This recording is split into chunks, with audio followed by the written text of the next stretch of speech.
I'm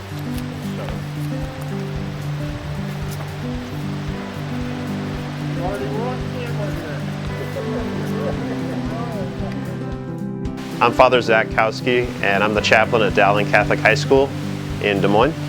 And I grew up on this farm as the oldest of 5 children. And my parents, Greg and Lori, gave us a Catholic education growing up. They also gave us some chores to do. We raised beef cattle for 4-H, and so we did chores every day for the cattle, rain or shine.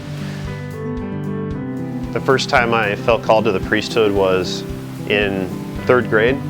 I had an uncle who was a priest, is a priest, who passed away in the year 2000. And so he would come out here to the farm, and he would help my dad with chores and running tractor, and he had cattle that he kept here too.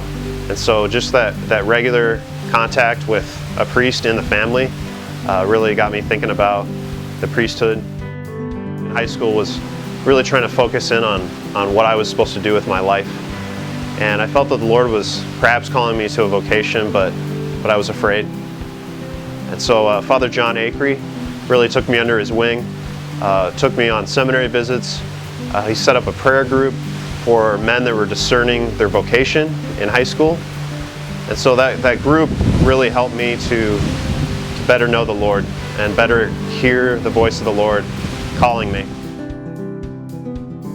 To someone that is feeling called to the priesthood or religious life, I would simply tell you to go before the Blessed Sacrament and spend time in silence with Jesus and listen to Him, listen to His voice. And you can say the words, "Speak, Lord, your servant is listening," from Scripture, and really listen to what the Lord is saying. I also think it's important not to discern alone. It really helps to have a priest, religious sister, someone that you can trust, that can really walk with you and be a sounding board and just help you discern your vocation.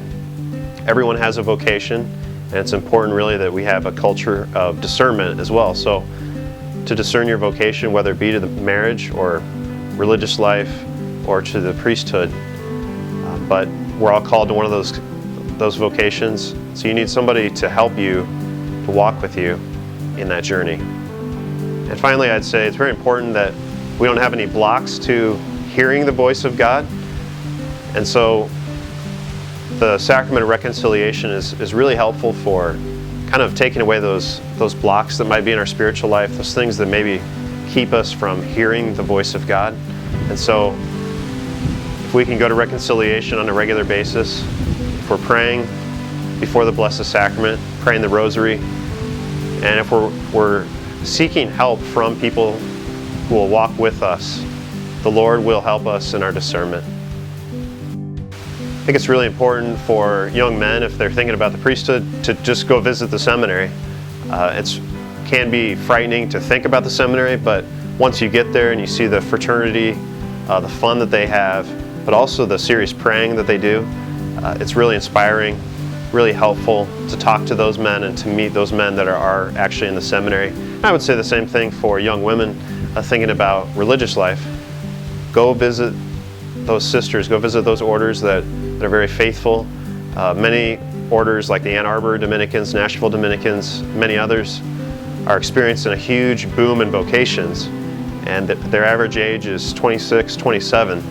And so go visit these joyful sisters, pray with them, talk with them, play soccer with them, but go visit them and listen to them.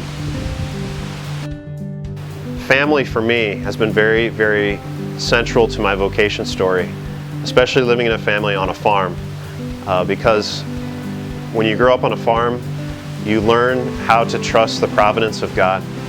And so I saw, especially through my father, that childlike trust in the providence of God, that He always provides for us, and also that patient waiting.